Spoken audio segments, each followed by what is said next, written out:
Hello and welcome. I'm David Gibson, and I'm director of Fordham University's Center on Religion and Culture, your host for this evening's celebration and exploration of the music and theological imagination of the late singer-songwriter Leonard Cohen. Now, the impetus for this event is both the 5th anniversary of Cohen's death at the age of 82, but as well the publication of a wonderful new book by Marcia Pally, From This Broken Hill I Sing to You, God, Sex, and Politics in the Work of Leonard Cohen. Marcia is an outstanding religious studies scholar and writer at NYU and a longtime friend and colleague of us at Fordham. Marcia will join us in a moment to discuss her book and Leonard Cohen's theological vision. And we will also be joined in conversation by two of my Fordham colleagues, Catherine Reckless of our theology department and Tom Bedoin of Fordham's Graduate School of Religion and Religious Education. Marcia, thanks for being here. And I got to say that song, Jesus was a sailor when he walked upon the water. And that was from 1967. That's one of Leonard Cohen's first songs, Marcia. And that theological note and richness was already there from the beginning. Tell us about that. First, let me thank you, David, and Catherine Reckless, Tony Bedoin, Tom Bedoin, Tony Seawright, and our tech master, David Goodwin, and everybody else at Fordham University who made this event possible and enabled us to look at some of the themes in From This Broken Hill and to look at some of the wisdom that Leonard Cohen has left for us. Suzanne catches two themes that ran through Cohen's life and music. One, and she touched your perfect body with her mind, from bodily love to the spiritual. And two, the story of this fellow named Jesus who tried to talk to us drowning men, but who we ignored, so occupied as we are with what we believe to be our wisdom. These themes, relationship with others, lovers, and God in Cohen's work, I'd like to take a few minutes to unpack them, a sort of short abstract of what I tried to do in From This Broken Hill. Leonard Cohen gave voice to a worldview, an understanding of how the cosmos works and of the consequences when we violate its foundational structure. In many ways, he explained how we got to the loneliness, poverty, and violence we see around us. Cohen's theistic beliefs were Jewish, but he was also a student of Buddhism and took Jesus seriously as one who did not succumb to the temptations of greed, self-interest, or the use of force. As a Jew, Babbage writes, who teaches here at Fordham, notes, Cohen reminds us to feel for Christ, not to be a Christian necessarily, but get the point about Christ. Cohen got the point about Christ, his lesson of loving and giving for the sake of others. But Cohen found it hard to sustain. Cohen ran through commitments like water, rinse and repeat again and again, as Babbage puts it. From his study of our wisdom traditions, Cohen understood that we live in a relational universe and are covenantal creatures. We become who we uniquely are through our relationships with God and with each other, importantly for Cohen, with women. Cohen thought of women sexually, but also in the Jewish mystical Kabbalist tradition as portals to spiritual oneness with the divine. But to the extent that we jettison, abandon, or transgress commitments to God and others, we undermine the order of the cosmos, and no flourishing can come of that. Doron Cohen, no relation, quotes Leonard, "Into the heart of every Christian, Christ comes and Christ goes. But when, by his grace, the landscape of the heart becomes vast and deep and limitless, then Christ makes his abode in that graceful heart, and his will prevails. The experience is recognized as peace. In the absence of this experience, much activity arises, divisions of every sort."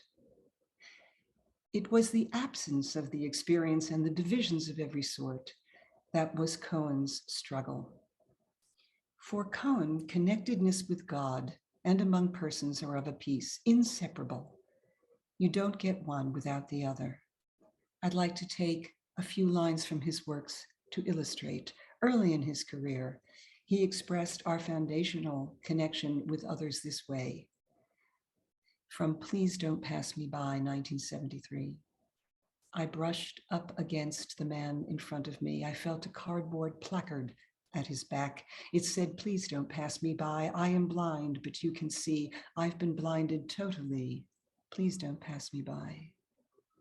Passing others by precludes seeing and seeing to them. It makes us blind to them, and no flourishing comes of that. A few years later, he expressed his understanding of our relationship with God, our simultaneous relationship with God, in the 1984 Book of Mercy, Cohen's Book of Psalms. He wrote, "We are made to lift my heart to you, God, travel on a hair to you, go through a pinhole of light, and fly on a wisp of a remembrance to you." From God to others to lovers. As for Cohen and women, there's a trove of stuff. From Suzanne on his first 1967 album to at age 82. Among the last songs composed before his death, Cohen was still writing of a woman whose, quote, "breasts open to me urgently like lilies from the dead." All this devotion to God, to others, lovers, and yet, though we are made for relationship, Cohen knew that we breach relationship daily. Inconstancy, betrayal, abandonment, self-interest, self-protection are the human condition. Cohen was unable to stay constant to God and so find peace with himself. He stayed no more constant to women, fearing of being overwhelmed, subsumed by the demands of relationship, fearful of autonomy being punctured by the exposure and neediness of intimacy. He bolted. He wrote, "The condition that most elevates us is the condition that most annihilates us," that somehow the destruction of the ego is involved with love, or so Cohen feared. He was a guy who found even serial monogamy constraining. His biographer, Sylvie Simmons, described two of Cohen's favorite things as no string and an escape clause from commitment. In the 1984 Night Comes On, Cohen wrote one of his most self-revealing lines, "I needed so much to have nothing to touch. I've always been greedy that way." To be free of needing to touch, how tempting hermeticism is. Cohen knew himself to be a relationship failure par excellence. "I made a date in heaven," he sang, "but oh Lord, I've been keeping it in hell." What gets in the way of sustaining relationship? On Cohen's view, everything human. We think some self-interest is better and safer than connectedness. We follow the call of Babylon and Boogie Street, two running themes in Cohen's work. In closing time, Cohen writes, "Looks like freedom, but it feels like death. We cannot stay with relationship because we fear its murder of the autonomous self. So we choose freedom, which feels like death." Who is responsible for our yo-yo between relationship and self-interest? On one hand, Cohen faults himself and humanity. In The Window, 1979, Cohen writes, "Why do you, God, stand by the window, abandoned to beauty and pride, the thorn of the night in your bosom, the spear of the age in your side? Why, Jesus, do you bother to stand at the window, exposed to all, why humanity, self-absorbed with beauty and pride, abandons you to the crucifixion's spear?" But on the other hand, Cohen faults not only humanity, but God. Why did God make us relational, yet so easily able to sever relationship? If we blame our free will, one may ask, why did God make our free will so prone to such evil excesses? If we say they are part of a larger, higher plan, why did God make achieving this plan entail so much brutality? Cohen was not satisfied with the traditional answers and kept asking a question of his own. Why are we so on our own, out there dangling, as he sang, like a bird on a wire, trying to be free, having torn, quote, everyone who reached out for me. Cohen's diagnosis of our political sins continues the relational theme. We don't breach commitment to God, lovers, and in politics one by one. We do it all at once. God, lovers, and politics, Cohen's dark trinity. His 1992 song, Democracy, is a template for his political thinking. He begins with our political betrayals and aggressions, with our struggles against tyranny and with the police, poverty, homelessness, prejudice. And with those struggles, democracy may come to the USA. But then the song moves to the graver ill, lost prayer, grace, and the caring of others, here expressed as the Sermon on the Mount. Cohen writes, from the staggering account of the Sermon on the Mount, from the wells of disappointment where the women kneel to pray, democracy is coming to the USA.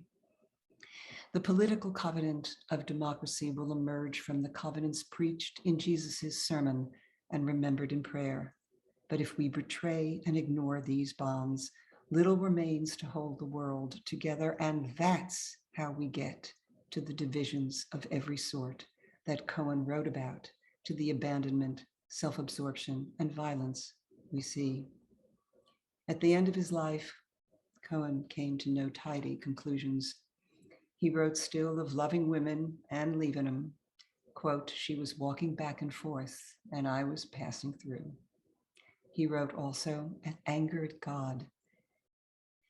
From his last song collection, in It Seemed the Better Way, Cohen sings, it seemed the better way when I first heard him speak. Now it's much too late to turn the other cheek. Jesus's lesson of love and care seemed the better way at first, but now it's too late. Cohen can't forgive God for humanity's failures, as they are somehow in God's design. Cohen can't turn the other cheek, even for God. But yet, the title song of this final song collection, You Want It Darker, ends with the Hebrew word hineni, I am here for you, which Cohen addresses to God. This is Cohen not in anger, but in relationship, assenting to the interlocking commitments to God and persons. This interlocking world is the world God made. There is no other God. The paradox of being relational, but unable to sustain relationship, must be lived with. There is no other sort of human living. The effort to keep relationship is the human task, though we do not achieve it. You Want It Darker was released 3 weeks before Cohen died. In this title song, Cohen understands that God is the healer whom he sought and resisted throughout life, and that he is now being taken out of it. Thank you. Thanks so much, Marcia. That's just beautiful, and a summary of so much of what you write about in this wonderful book. Now I want to bring on my colleagues who've been waiting off stage: Catherine Reckless from the Theology Department, Tom Bedoin of the School of Religion and Religious Education, with their thoughts on Leonard Cohen's religious vision. And I would also ask you viewers to, again, post your questions in the chat box at the bottom of the screen, and I'll raise as many of those as I can as we go along. Now over to you, Catherine Reckless. Your thoughts? So first, let me just say thank you so much, Marcia, for those comments and for this book, and to everyone who's joining us tonight to say we're fortunate enough and that we've gotten to read this book ahead of time, and so watch Marcia develop so many of these arguments in full and with so much wisdom and insight and care. And so if you are intrigued by what you've heard, you're in for a treat, right? You're in for a real treat if you were like, wow, I want to go deeper there. There's a lot deeper to go, and I encourage you to do it. I guess I want to start, I'm going to just jump right in, Marcia. I'm going to start with maybe one thing that's just an observation from your last part of your comment, and then a question. I mean, I'm hoping you can maybe develop a little further. One, it's about your reading there at the end of that's such a hopeful reading. Like your reading of that last song, "You Want It Darker," is so hopeful that Cohen has come to this acceptance of the bonds of relationality.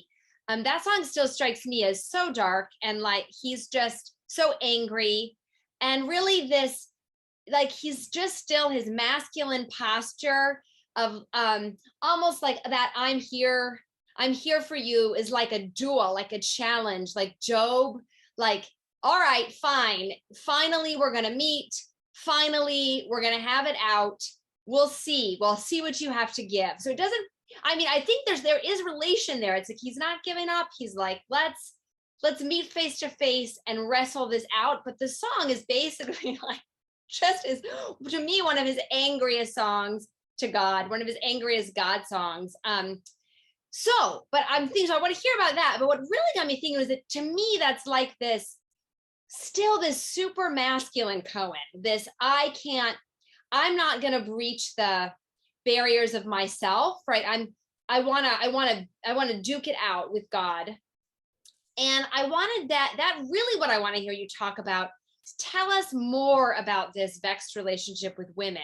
And in the comments you just gave us, you talk about it in this covenantal way, right? This is where he shows the brokenness of human relationships. But in your book, you've got a lot more deep richness about how much he thought of women as and sexual relationships with women as a sort of vehicle to divine experience. And I wanted you to unpack that maybe more for the people who haven't gotten to read that part of your book, and then maybe tell us, like, how do you live with that part of him? So that's my first comment and question to you. I'm just going to go right, because we don't have a lot of time. We've got to jump in to the heart of it. Thank you so much. Two actual questions in there, or two whole landscapes of questions in there. Thank you for both of them. Let me address You Want It Darker first, and then we'll get to women, which I think is the longest chapter of the book, full of sex, anger, intrigue, and everything you want in a whodunit. But let's start with You Want It Darker. It is both, it is a song that acknowledges his struggle with God. And he does not give God a sentimental pass, though he is 82 and ill, and he knows he's dying. He really wants, he wants to maintain the reciprocity of covenant, where you are really engaged and in dialogue with God. Nobody gives anybody a pass. You do, in a way, have it out with him. It's like a family relationship, a relationship you wouldn't give up, but isn't easy. And maybe it's not easiness is why you don't give it up. The song is both very angry, and the refrain, which, since you asked, is worth going into, is extraordinarily angry. It reads, "Magnified, sanctified be thy holy name. Vilified, crucified in the human frame, a million candles burning for the help that never came." Magnified, sanctified be thy holy name is the line in the Hebrew prayer that mourners say for the dead. Vilified, crucified, help that never came. Cohen is angry at God. Why should we trust this God and lay our vulnerable souls in his hands? And yet, in the second half of the refrain, Cohen does turn it around. And this hineni, this Hebrew word hineni, I am here present for you, is extraordinarily rich in the Hebrew biblical tradition. It is Abraham's answer to God when God asks him to sacrifice Isaac, his son, but it is also Abraham's response to Isaac, the son. Abraham is present to both the person of Isaac as to God. And Cohen, in invoking this hineni, assents to this inseparable commitment to God and to persons. There are no other gods, the first and second commandments. And after a life of ricocheting between bond and breach, Cohen finally answers God with hineni, I am here, present for you. And what I admire so terribly much about this song is Cohen takes the struggle seriously and never leaves the struggle with God. Atheists don't struggle with God. Serious believers struggle with God.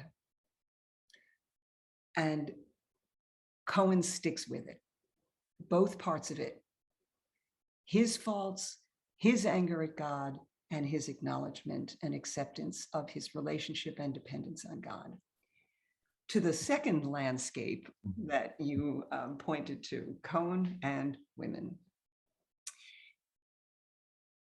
It is, I love your phrase, the masculine Cohen. Catherine, that's great. Had I talked to you beforehand, I would have put that and cited you in my book.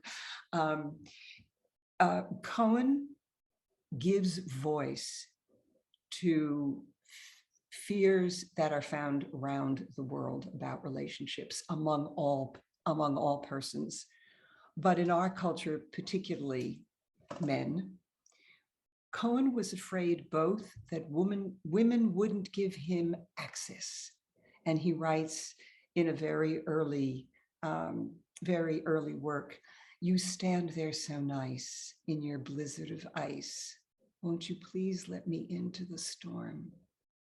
He was terrified that women wouldn't give him access, but then he was afraid that if once given access, the bonds of intimacy and the demands and the exposure would overwhelm the intact self, his autonomy.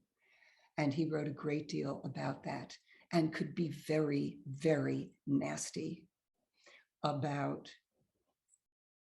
fearing being subsumed by the women he loved. The paradox, again, of wanting relationship, needing relationship, and bolting from it is what Cohen did with God and what Cohen did with women.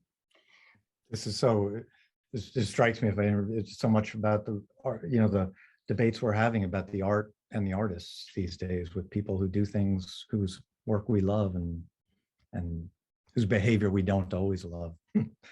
I want to jump to Tom Bedoin as well. If you could pop on, Tom, with your thoughts.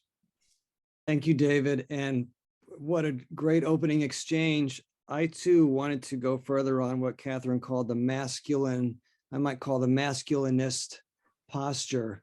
But I come back to that because I'd like to connect that to covenant if we have time in a little bit after, in a little bit. But let me just go to this. So I really appreciated this book. I didn't know much about Leonard Cohen, and I learned a whole lot about Leonard Cohen in theological language that really it engaged me. So I have a quick appreciation, and then I have a question. So Marcia, my appreciation is how sensitive this book is to a common human predicament, and that is how to live an impossible existence. How to live an impossible existence. Clearly, he felt his existence was impossible. And out of his reckoning with that impossibility, as I read it, comes this theology, at least lyrically, that you surface here. So I love the line that you write that for Cohen, we seek a God we don't fully understand. And the lyric you quoted, I needed so much to have nothing to touch. So there's something about his need for, out of this impossibility, to stay in relationship to the unknown. There's something poignant about that. Now, I want to come to my question here, which is about precisely what David's raising. I would phrase it this way: the relationship between what we might think of as theology, whatever that might mean, and what we might think of as life. What's the relationship between the two? You're writing about his theology. You say some things about his life. You say a fair amount about women. We get a little bit of the biography, a little bit here and there in the book. So as I read your book, Cohen has a tragic theology. That's my word for it. It's tragic. It's necessary to relate to God, and it's impossible for that relationship to work. It's necessary to relate, especially to women. It's impossible for that to work. And he's got a tragic theodicy. It's God who set this in motion and God who's not even answerable for it. So it's a tragic theology and a tragic theodicy. He's got to deal with a God who set an impossible order for us. My question is, what's the relationship to his life? Why did Cohen need to believe this? Why did he need to believe that? Thank you very much. The impossible existence is a beautiful phrase. And I think for Cohen, he felt the paradox of the impossibility of being created for relationship, and yet it eludes us, or we evade it. And that's the human predicament, and also the human task. It is the human task to keep pursuing covenant. There's a wonderful line that he wrote: "We must raise the tent of shelter, though every thread is torn." We must make the effort to build shelter with each other, though every thread in the tent is torn and we fear it can provide no shelter. We must make the effort. I think we are the beneficiaries of Cohen's willingness to bring his struggles, which are the struggles of so many of us, with the spiritual, with our personal lives, in our political lives, which occupied a lot of Cohen's oeuvre, that he was willing to bring his struggles and as much self-awareness as he could muster to us, to go public, fortunately through the portal of poetry, and so gave voice to things that so many people struggle with, rack their brains about, wreck their marriages over. And we benefit from his self-awareness and self-examination. In the book, in From This Broken Hill, I call it a magisterial vivisection of his soul. He was willing to expose his soul in all of its sometimes ugliness. I mean, some of the material that he wrote in his anger at women is really nasty. I'll give you a taste of it.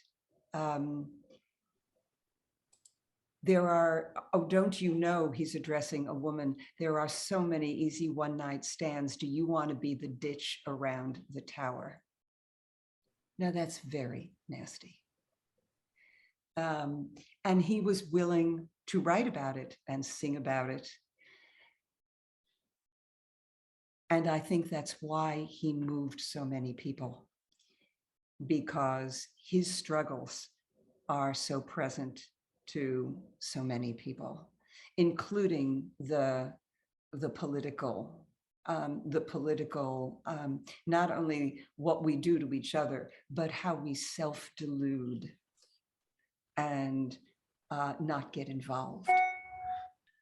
He was born in Montreal. I think he was raised basically observant Orthodox Jewish, but he did have this Christian vocabulary, that seems to pop in from the very beginning. Again, we start with Suzanne throughout. What is that? How did that come about? He calls Montreal, where he grew up, again in an observant Jewish home, he calls it a Catholic city, and had a babysitter, nanny, who was Catholic and took him to church. And I think really Babbage, who teaches at Fordham at the philosophy, really gets it when she says he wrote about Jesus not to convert anybody, but so that we get the point about Christ. And that this was very meaningful to him. The idea or the miracle of the incarnation doesn't work unless Jesus was also human, subject to the same temptations and doubts and failings and possibilities that we're subject to. And yet he did not betray covenant with other persons. He lived the ethic of hospitality, and he did not break relationship with the divine as a human. And this nabbed Cohen. And Christian imagery, images of Jesus, images of the cross, run through his work from the beginning until the last song collection. There are songs that still in You Want It Darker in 2016 that are replete with Christian imagery. And it was part of his understanding of the struggle of not so much wanting, but needing to be in covenant with God. That's the way the cosmos is created and flourishes. And yet our own failings, and looking to Jesus as someone who did not fail in the ways that Leonard Cohen knew that Leonard failed. Fascinating. Catherine. Yeah, I just want to pop over. Catherine, do you have a thought on that? Or? Well, there's so much I feel like we're not going to nearly have enough time, but I also think sometimes about how we can push it a little bit, don't worry. Strikes me right as a fascination for Leonard Cohen, because it's like the place where God finally gets his, right? It's like the tragic theodicy coming back into God's own life, like in the Christian mythology, the Christian story. So not that Cohen had to believe that, but like it's a figure in which all of the broken horribleness of humanity gets thrust back onto God or into God's life. And there seems to be that dynamic there too, just building on what I think David was saying. One of the things I wanted to ask you about that maybe swerves us a little bit, so I'll put it out there and you can talk about it now, but if Tom wants to keep going back to covenant, I'm great. That's great with me too. But I was thinking, listening to Tony and Kasim, and thinking how I came to Leonard Cohen's music initially almost entirely through covers, and still my favorite way to listen to Leonard Cohen music is through other people singing his work. And it's got me thinking about maybe back to this question of the music, right? Cohen's musicality may be divorced from the meaning of the music, right? So Suzanne is that kind of song where everything you wrote about, Suzanne, and that you talked to us tonight, when I hear you talk about it, when I read it, I think, yes, like that seems right. Like that seems like an insightful and illuminating interpretation. And yet with the song, that's one of my favorite Cohen songs, right? And I like it mostly when it's covered by other people. When it hits me, it's like at this elusive level, right? We're trying to work out exactly what that relationship between Jesus and the woman, the religious metaphor, it isn't almost even how I want to experience it, just as a listener. And then I think about all the removes that, right, as Cohen gets further from his original moment, has his music I would say most people, my generation and my students, if they know Cohen through a cover. They know Cohen through a famous performance of him, or one song or two songs, where these are now like they're not going to be a total cosmology, right? The cosmology of Cohen is not the way he's going to come down to us. So how do you think about the way his music works, and its capacity to be taken up by so many different voices, so many different performers who may or may not be wanting to inhabit or even thinking about inhabiting what I think is like probably a true, right, analysis of the cosmology that you give us? Like, where is that tension for you, and the way that then these religious themes become just like little signposts, right? Not a totalizing vision, but to be picked up or not picked up. Thank you. That's a really, really interesting point. And again, it points me in two directions. The work of any artist, it not only can be, but in fact is approached in many, many different ways by many, many different people. Art, it not invites and in some sense demands multiple interpretations, and that each iteration of interpretation enriches what we understand about art.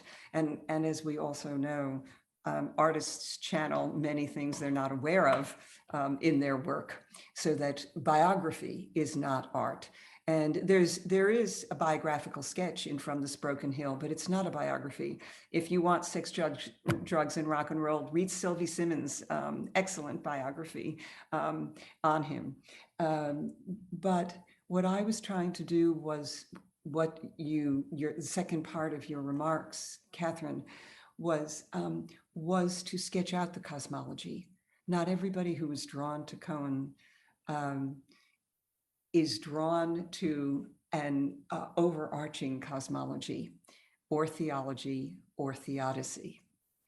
But in spending time with his work, both the words, the lyrics, the poetry, his two novels, and also with the music, listening to it over and over the years of writing this book, a cosmology and theology started to emerge, and then emerged ever more strongly.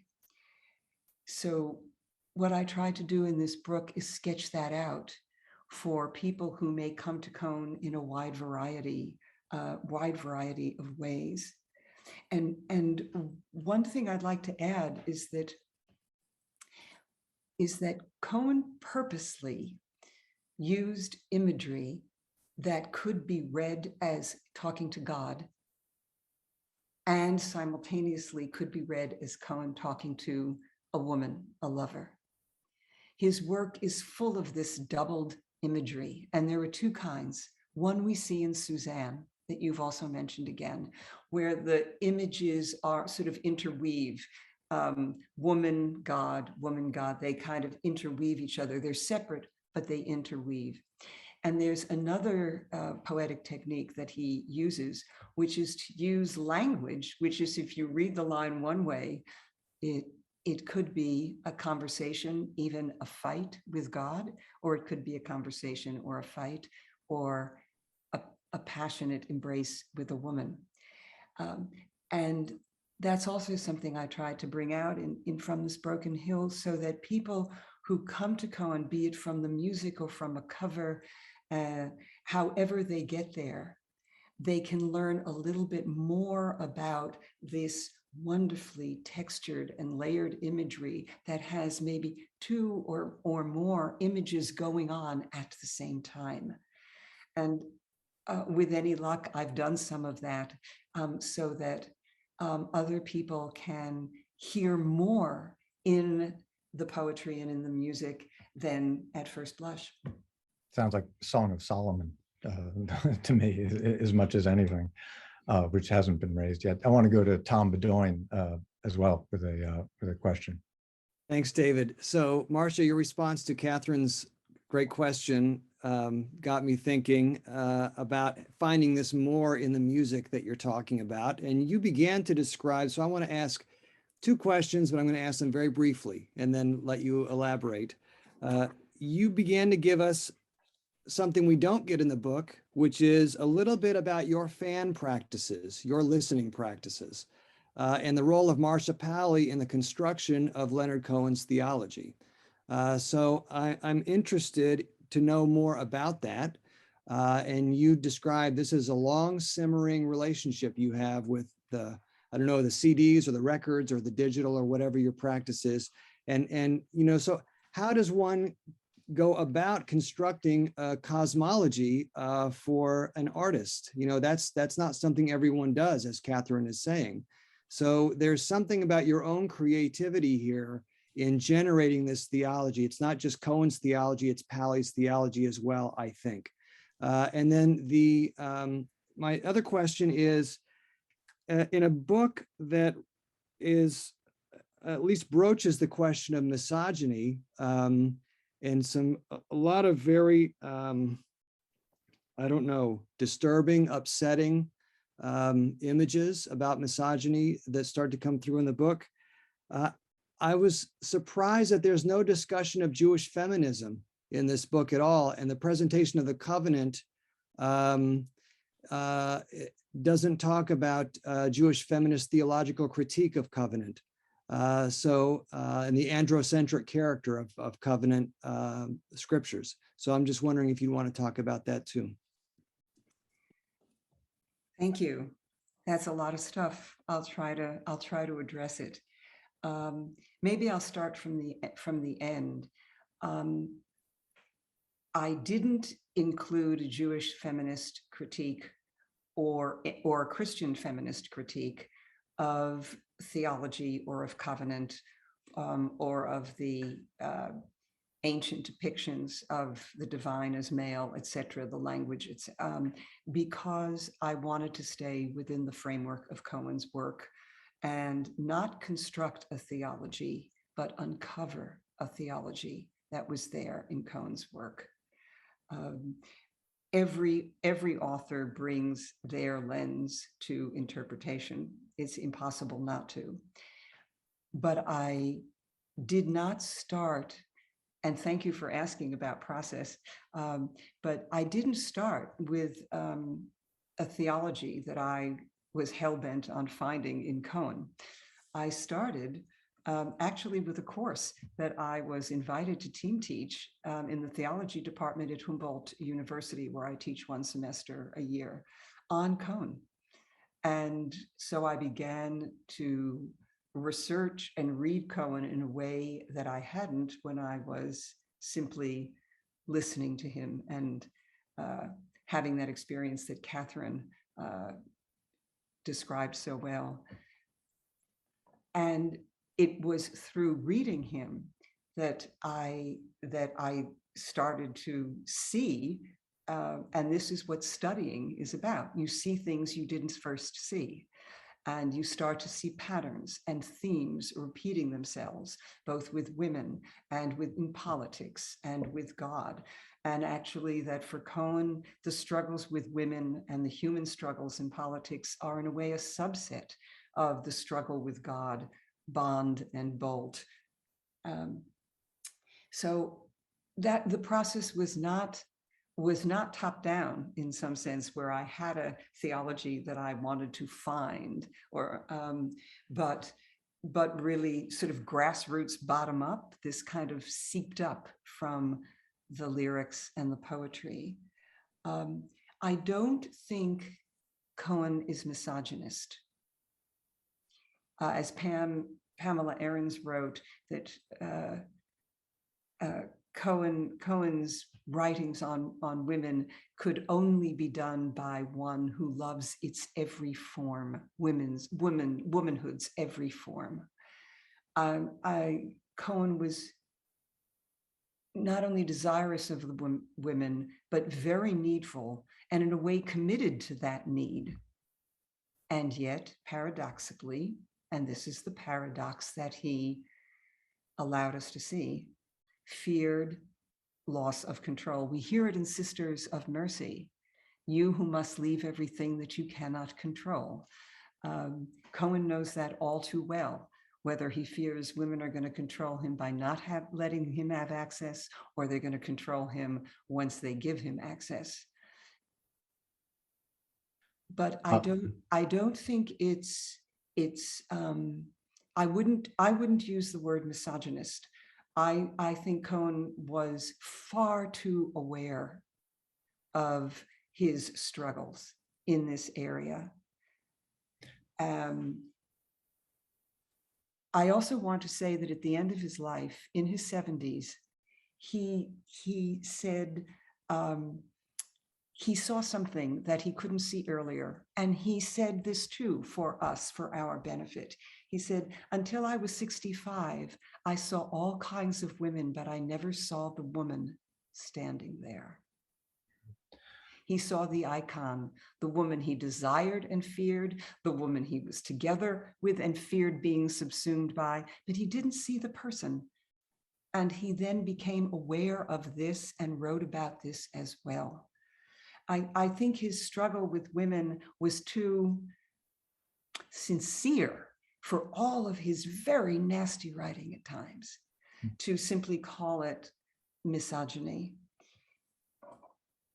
I'll stop there. Yeah, and keeping with that, I just want to raise, because I want to get to a couple of good audience observations, most of which are echoing what we're talking about. But someone asked a comment about the song Joan of Arc and how that plays into this theme that we're talking about and his representation there. Can you speak about that briefly, Marcia?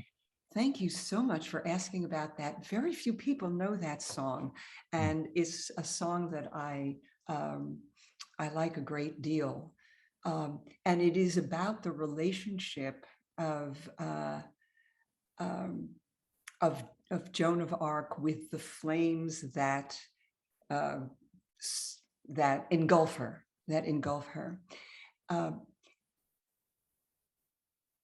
And give me a minute. I don't want to botch this. So I'm going to actually, if this is the benefit of doing this on Zoom. That's okay. You've got it. No, I was just, as you're looking there, I was just. I got it. You got it. Okay, good. Yes, for Joan of Arc. One word of preface in the Kabbalist Jewish tradition, as you know, the divine being is often seen as light. Light that has burst through its vessels and is now shattered and scattered through the world. And hence the famous song, "There's a crack in everything." That's how the light gets in. But in Joan of Arc, there's the line, "Myself, I long for love and light, but must it come so cruel? Must it be so bright?" The brightness of our need for love with persons, with God, exposes our porousness. We are not safely intact in sealed bodies, tucked into that control that Cohen wanted so much. We are needy of God and persons, and in terror of that necessary dependence, we bolt.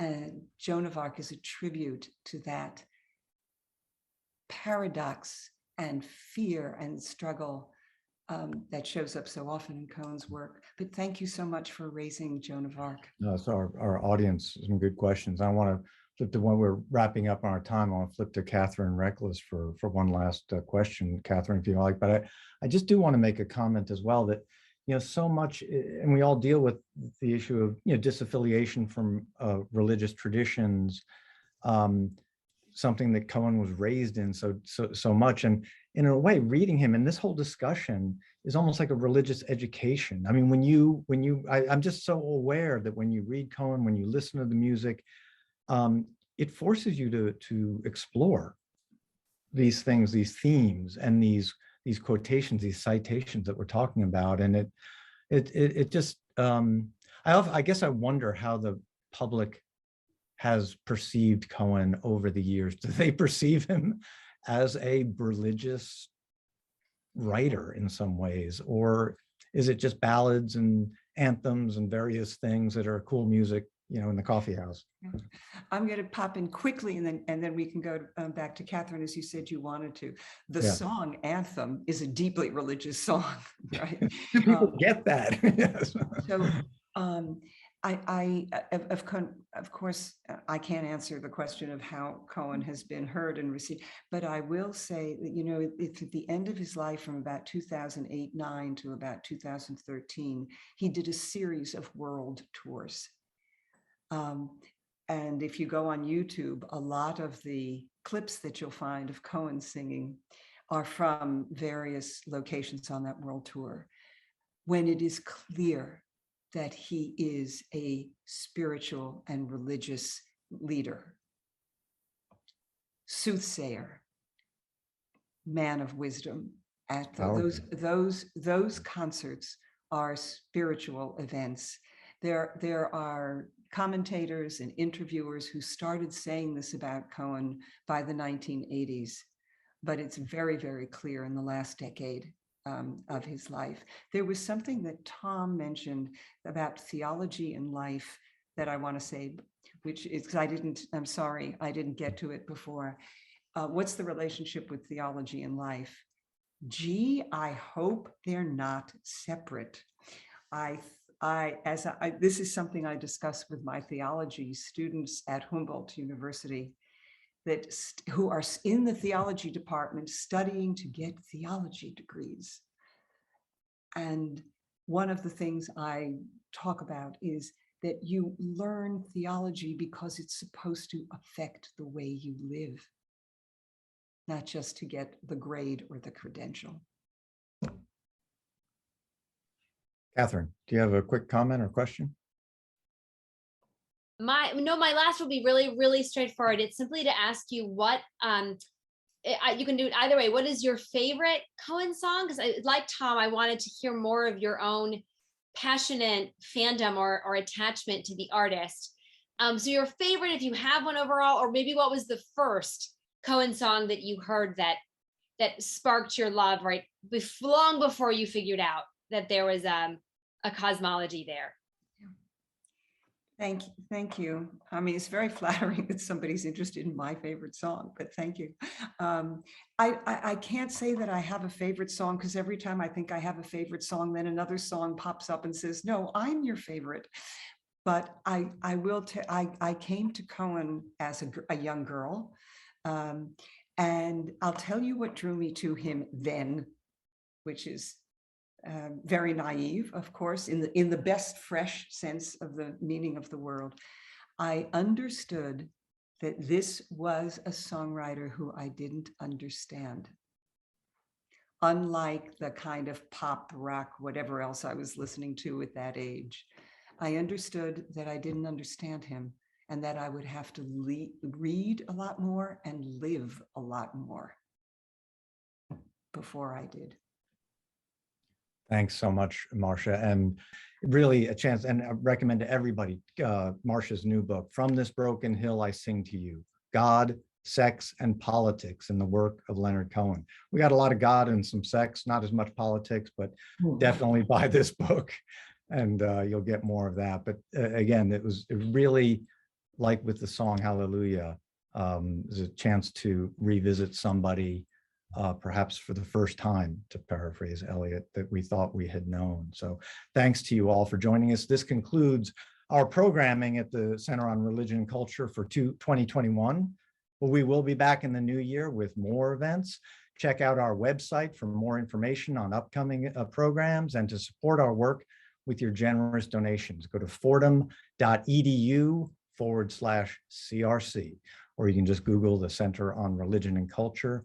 Thanks again to you all in this holiday season. Hallelujah indeed. Be well.